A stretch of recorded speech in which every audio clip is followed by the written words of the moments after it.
es algo totalmente novedoso, es una colección maravillosa que con muchísimas piezas, es decir, no se han podido poner toda la colección, porque yo quisiera destacar la figura de Santos, un hombre que trabajó en el Alto Aragón, en concreto en Benasque, coleccionista de toda la vida, pero que a su vez ha expresado su voluntad, ¿no? Que esto se quedara, le pudiéramos visitar aquí en Huesca y luego quedará permanente en Benasque. Quiero destacar esa labor y bueno, destacar que en esta exposición, que va a estar abierta hasta febrero, pues nosotros hemos pretendido también que sea didáctica y que todo el mundo que venga aquí pueda disfrutar, además con actividades que irán conjuntamente con la exposición, que ya de por sí sola es una preciosidad.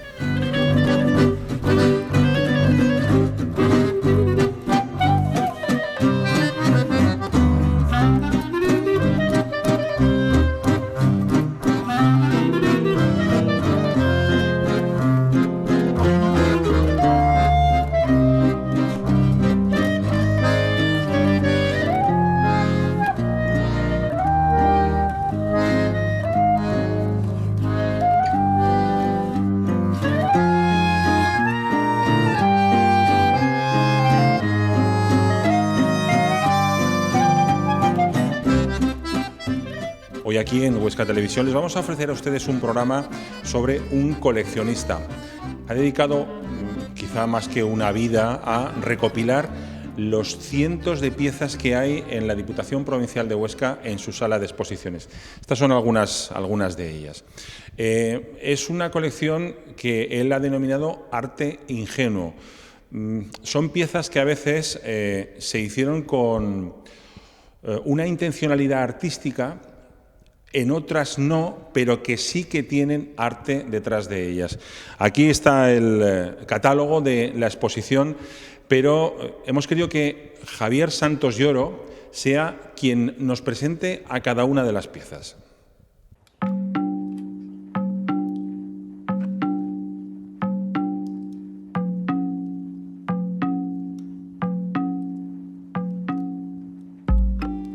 Las personas no eligen ser coleccionistas, sino que eso forma parte un poco del código genético de cada uno, ¿no?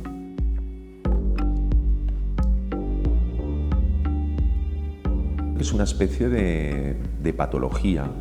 Yo creo que está muy relacionado con la ansiedad y con el carácter compulsivo y obsesivo de las personas. A mí me gustaba mucho cómo la describía mi padre. Mi padre alguna vez me había dicho, a ver, Javier, tú resígnate, tú tienes el gusano dentro y a lo sumo a lo que puedes aspirar es a que ese gusano esté adormecido en tu interior. Eso solo se consigue de una manera, no viendo. En el momento en que vayas a un museo, a una iglesia, a una sala de subastas o a un anticuario, ese gusano se va a despertar. Y cuanto más tiempo lleve adormecido, peor, porque su voracidad puede ser tremenda. Estás siempre en una búsqueda continua del objeto.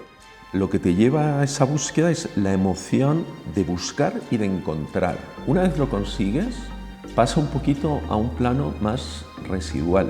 El subidón de adrenalina que te da la búsqueda del objeto y el conseguirlo. Que de esa enfermedad pueda sacar provecho la sociedad, es rigurosamente cierto.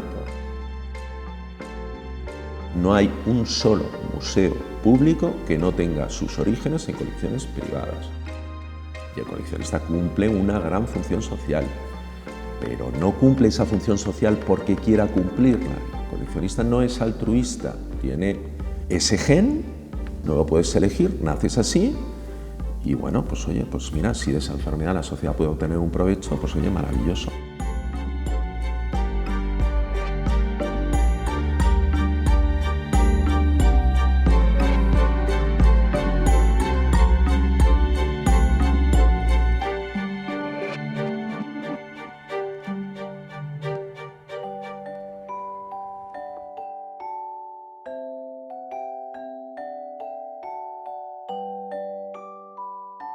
Aquí vamos a distinguir entre dos cosas. Hay unos objetos que han sido adquiridos pues porque en ese momento me apasionaban y me apetecía convivir con ellos, y hay otros que han sido buscados para un proyecto en concreto que era un museo en Benasque.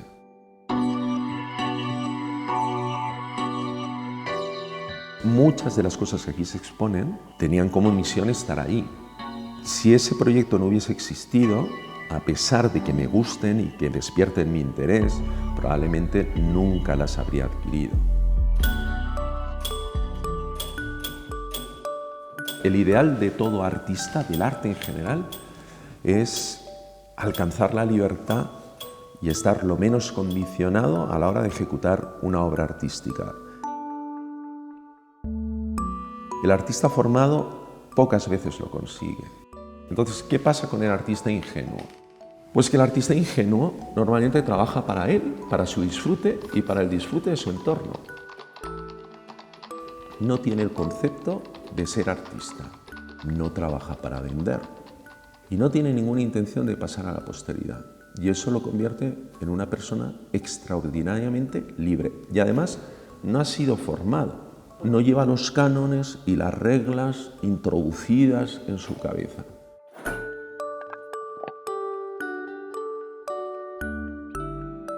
¿Y qué hacemos con los artistas ingenuos? ¿Los tenemos que relegar siempre a los museos etnográficos? ¿Al hermano pequeño de los museos? ¿A esos museos que nunca tienen una dotación?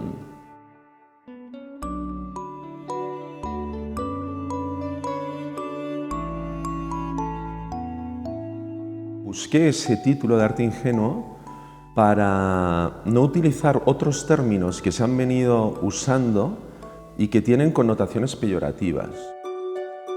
Por ejemplo, el arte popular, que siempre quieras que no, ha sido como un poco el hermano pequeño, ¿no? Un entretenimiento, algo que nos hace gracia, pero a lo que no se le da una gran sustantividad. Artesanía no podía ser, porque la artesanía es siempre muy tributaria de una herencia recibida, es la continuación de una manera de hacer las cosas. El arte tiene que tener cierta chispa, tiene que tener un componente individual que muchas veces en la artesanía no se da. El término arte naif para mí también era un término que denigraba un poco el tipo de objetos que se querían exponer. Art brut tampoco, porque el art brut es un término que se reserva un poco para personas desequilibradas. Y entonces se me ocurrió el término de arte ingenuo porque no tenía el lastre que tienen otros términos. Y entonces lo que me interesaba era pues esa visión de ese periodo en el que el arte era común para todos, luego cómo evoluciona el arte popular de las clases sencillas hasta nuestros días y finalmente pues a finales del siglo XIX y a principios del siglo XX, cuando deja de contar en el arte formado lo que es la habilidad, lo que es la técnica y empieza a contar más la creatividad y la expresión, pues el artista formado empieza a hacer guiños y empieza a tomar como referencia sobre todo lo que es el arte de los niños. Y entonces el artista formado introduce cierta ingenuidad.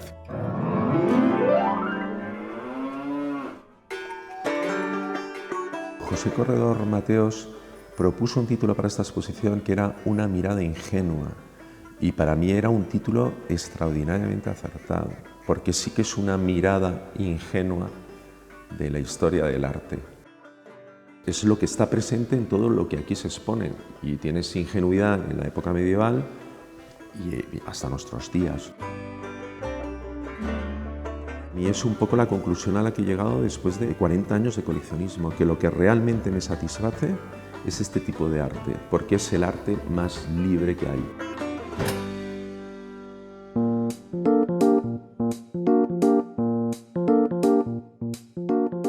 El tipo de objetos que vamos a ver en esta exposición es de lo más dispar. Hay objetos de culto, objetos de uso cotidiano, objetos de entretenimiento, tanto infantil como de adulto, y también otros objetos que quizá no tengan una funcionalidad, ¿no? Como es la pintura de los artistas formados. Pintura, pues básicamente a la deleitación de la vista, ¿no?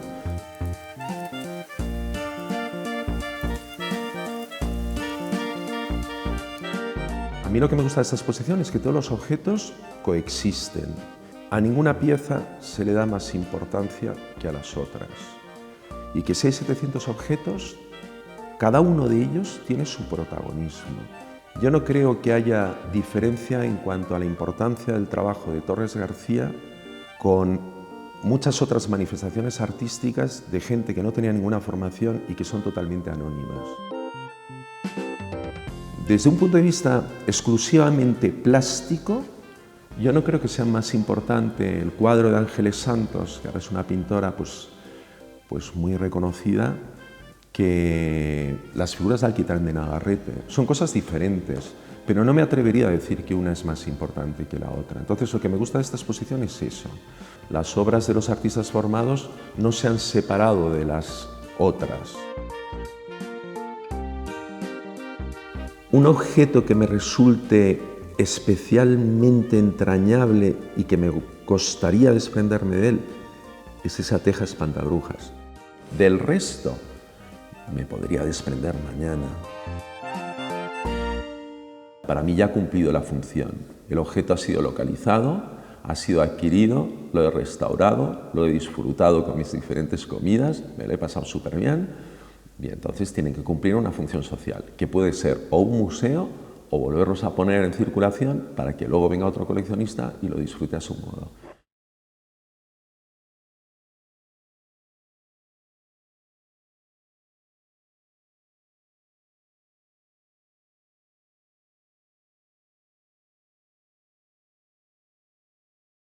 Estamos hablando efectivamente de arte ingenuo. Ingenuos pueden ser todos estos títeres, son títeres efectivamente, estos saltimbanquis, quien no ha jugado con cada uno de ellos, pero no me negarán ustedes que no tiene una intencionalidad artística.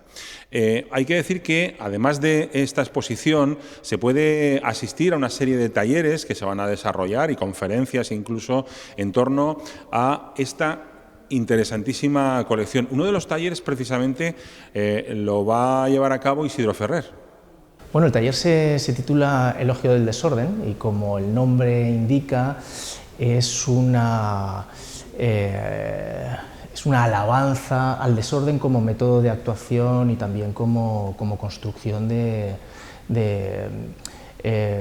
una metodología de trabajo, ¿no? O de una forma de estar en el trabajo.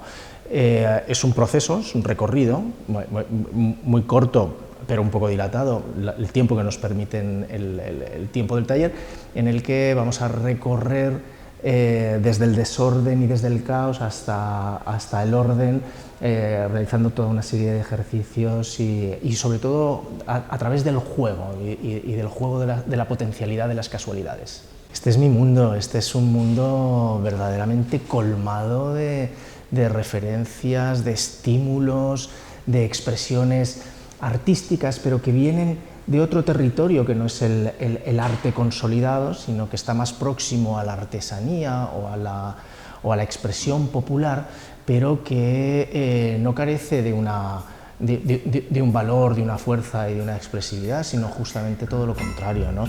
Es una exposición para mí deslumbrante.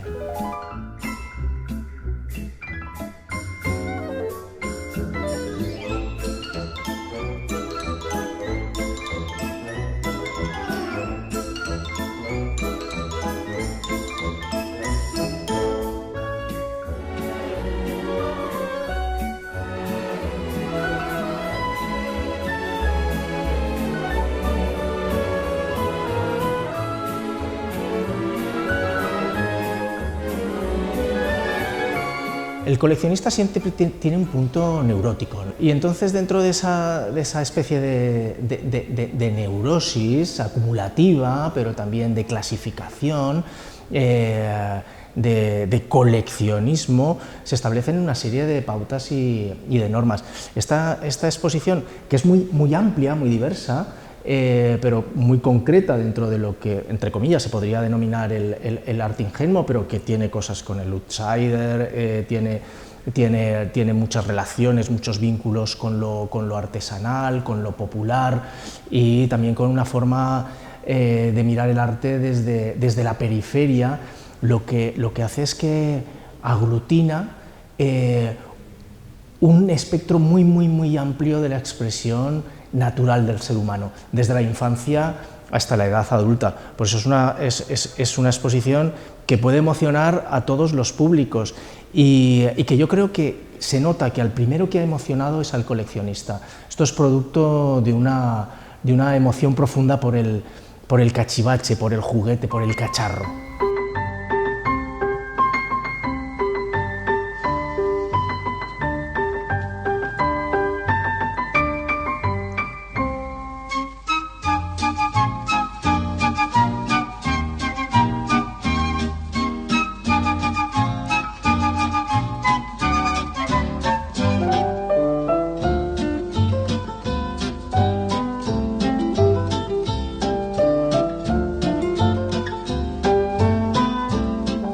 No solamente va a haber talleres, incluso se ha organizado una conferencia escénica que firma Carlos Grasatoro.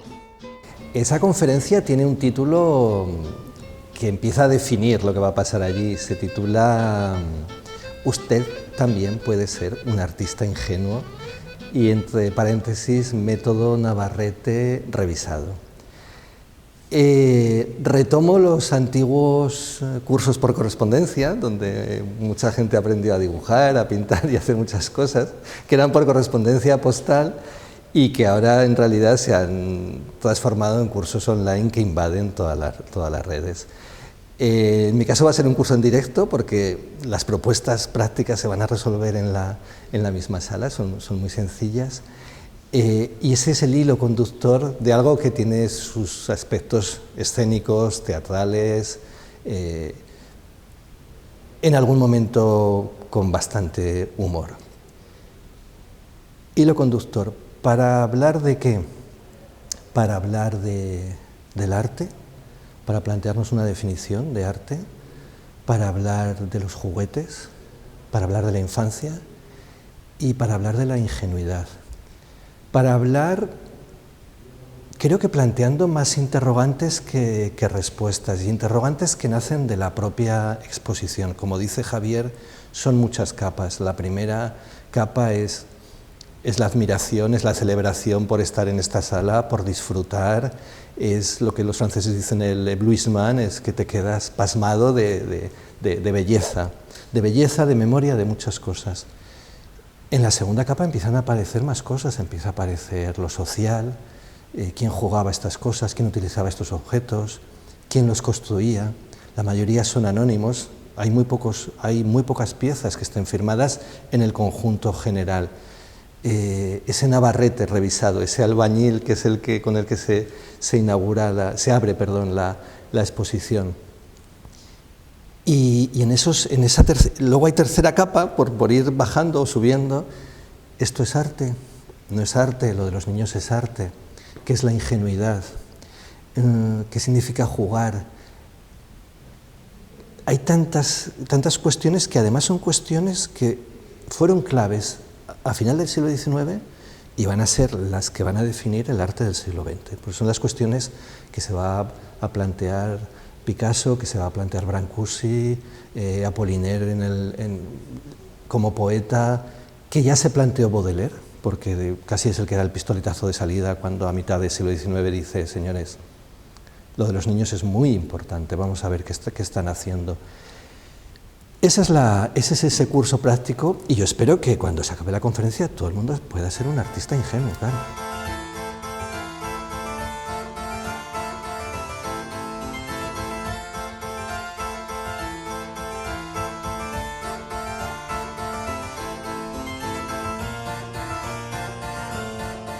Yo creo que vivimos en un tiempo de abundancia.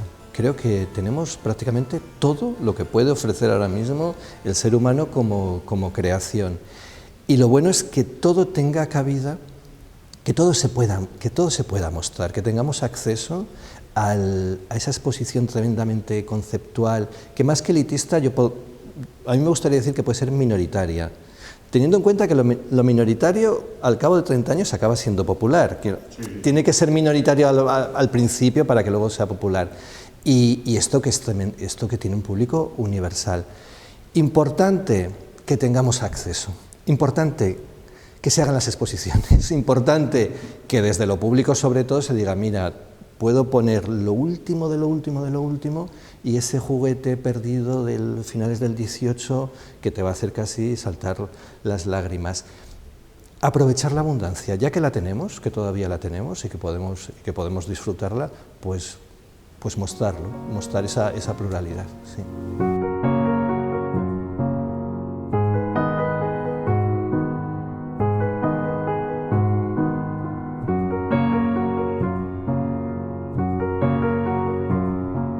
Se suele decir que no hay que ser un experto en arte, desde luego, para ir a una exposición, bien sea de arte figurativo o de arte contemporáneo, por denominarlo de alguna manera, si es que se puede hacer esas subdivisiones del arte. Pero desde luego esta es una exposición absolutamente comprensible, como dice Javier Santos, que tiene muchas capas y nos podemos quedar en la que queramos. Vengan y disfruten en la Diputación de Huesca de Arte Ingenuo.